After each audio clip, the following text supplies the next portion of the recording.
अस्सलामुअलैकुम, welcome to conflict card रात। दोस्तों 28 फरवरी की रात को पाकिस्तान एयरफोर्स की तरफ से मैसिव बॉम्बिंग रन परफॉर्म किया गया है बगराम एयरबेस के ऊपर, जिसमें पाकिस्तान ने की फैसिलिटीज को टारगेट किया है बगराम एयरबेस पर। बगराम एयरबेस पर ये जो अटैक पाकिस्तान एयरफोर्स की तरफ से लॉन्च किया गया, इसकी रीजंस क्या हैं, टेक्निकल लेवल पर और स्ट्रेटेजिक लेवल पर पाकिस्तान को इसका क्या फायदा या नुकसान होगा, और क्यों इतनी ज्यादा अहम है बगराम एयरबेस इस वक्त पाकिस्तान के लिए, और खास तौर पर अफगानिस्तान की तरफ से जो रिसेंट ऑफेंसिव लॉन्च किया गया है उसका बगराम एयरबेस के साथ कितना ज्यादा अहम रिलेशन है। इन तमाम चीजों को डिस्कस करेंगे। दोस्तों रिसेंटली हमने ईरान की मौजूदा सिचुएशन पर बात की है, ईरान के सुप्रीम लीडर आयतुल्लाह खामेनी की शहादत पर बात की है, और इस डिटेल्ड वीडियो का लिंक डिस्क्रिप्शन में दिया होगा। वीडियो एम रात चैनल पर हमने अपलोड कर दी है, सो इस वीडियो को आप जरूर चेकआउट कर लीजिएगा। इस पर्टिकुलर वीडियो में हम पाकिस्तान एयरफोर्स के इस डेयरिंग मिशन की बात करने जा रहे हैं। ये विजुअल्स जो आप अपनी स्क्रीन पर देख रहे हैं, ये 28 फरवरी की रात को इमर्ज हुए, जब एटलीस्ट 3 से लेकर 5 एयर स्ट्राइक्स कंफर्म की गई हैं काबुल में मौजूद बगराम एयरबेस पर। बगराम एयरबेस 1950s में सोवियत यूनियन ने बेसिकली बनाई थी अफगानिस्तान में, और उस वक्त से लेकर 1989 तक ये ऑलमोस्ट सोवियत यूनियन के ही ज़ेर तसल्लुत या उनके इन्फ्लुएंस में रही। 2001 में जब अमेरिकन लेड इन्वेजन हुआ अफगानिस्तान में, तो अमेरिका ने बगराम एयरबेस का कंट्रोल संभाला, लेकिन अमेरिका इसमें एक इनोवेशन लेकर आया। अमेरिका के लिए बगराम का एरिया बहुत ही ज्यादा अहम था, तो अमेरिका ने बगराम एयरबेस को एक्सपेंड किया। इसकी एक्सपेंशन यहाँ तक हुई कि ये एयरबेस एक नॉर्मल एयरफोर्स स्टेशन से बढ़कर एक प्रॉपर मिलिट्री बेस बनी, जहाँ 10,000 मिलिट्री पर्सनल को अकोमोडेट किया जा सकता था। इसके साथ साथ यहाँ सिर्फ अमेरिका के F-15, F-16 जैसे फाइटर जेट्स ही नहीं, बल्कि टेक्निकल ट्रांसपोर्ट एयरक्राफ्ट, इसके साथ साथ आर्मी इक्विपमेंट भी डिप्लॉय कर दिया गया। तो बगराम कहने को सिर्फ एक एयरबेस थी, लेकिन ये अमेरिका का एशिया में मौजूद एक कमांड एंड कंट्रोल सेंटर था, जहां बैठ के अमेरिका साउथ एशिया, फिर सेंट्रल एशिया और इवन मिडिल ईस्ट के साथ लिंक कर सकता था।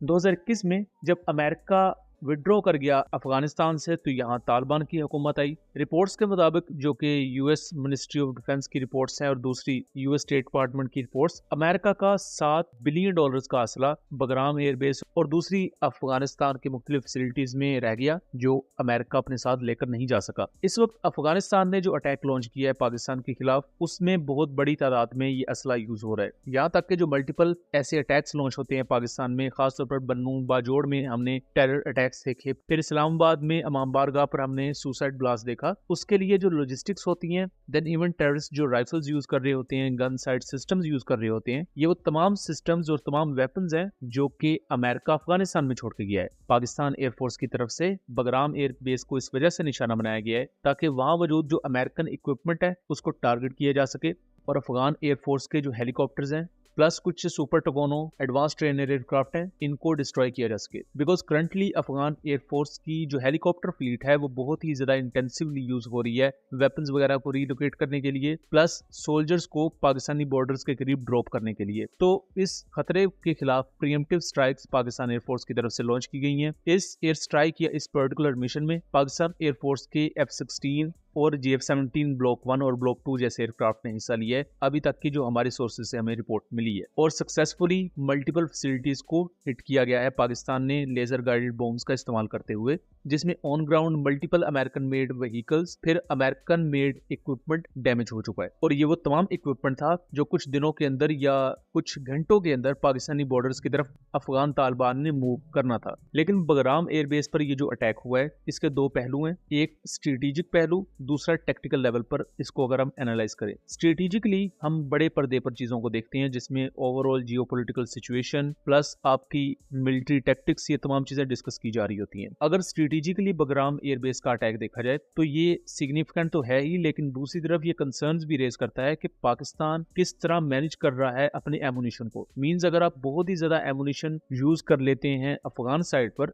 जो कि रिसेंटली हम पाकिस्तान और अफगानिस्तान के क्लैशेस में देख रहे हैं, तो दूसरी तरफ आपके इंडिया का थ्रेट मौजूद है। इसके साथ साथ ईरान वाली साइड पर हम सिचुएशन देख रहे हैं कि इजराइल की कितनी ज्यादा एग्रेसिव अप्रोच है ईरान की तरफ, और उसके बाद टारगेट कौन होगा वो भी हम सब जानते हैं। तो यहाँ लॉजिस्टिक्स को पाकिस्तान को भी देखना पड़ेगा कि पाकिस्तान अफगानिस्तान के मामले को किस तरह रिजोल्व करना चाहता है। बिकॉज अगर ये क्लैश बहुत लंबा चलता है तो ये चीज शायद पाकिस्तान के हक में ना जाए, अनलेस के पाकिस्तान कोई बफर जोन क्रिएट कर लेता है जिससे टेररिस्ट अटैक्स कम होंगे पाकिस्तान के अंदर, या पाकिस्तान वखान कॉरिडोर को एनेक्स कर लेता है, अपने साथ मिला लेता है, ताकि पाकिस्तान सेंट्रल एशियन स्टेट्स के साथ डायरेक्टली तिजारत कर सके और अभी जो अफगानिस्तान की वजह से मामला रुके हुए हैं बाहमी कोऑपरेशन के, वो आगे बढ़ सके। ये तो है इसका स्ट्रेटेजिक लेवल। इसका टेक्निकल लेवल है, इसका मिलिट्री पॉइंट ऑफ व्यू से एनालिसिस को किया जाए तो पाकिस्तान अपने अभी तक जो ऑब्जेक्टिव्स हैं उनको अचीव कर पाया है। यहाँ तक के जोब के एरिया में, जो चमन बॉर्डर के करीब एरिया बलूचिस्तान में, वहां से पाकिस्तान ने 32 स्क्वायर किलोमीटर का एरिया अफगानिस्तान का कैप्चर किया है। पाकिस्तान आर्मी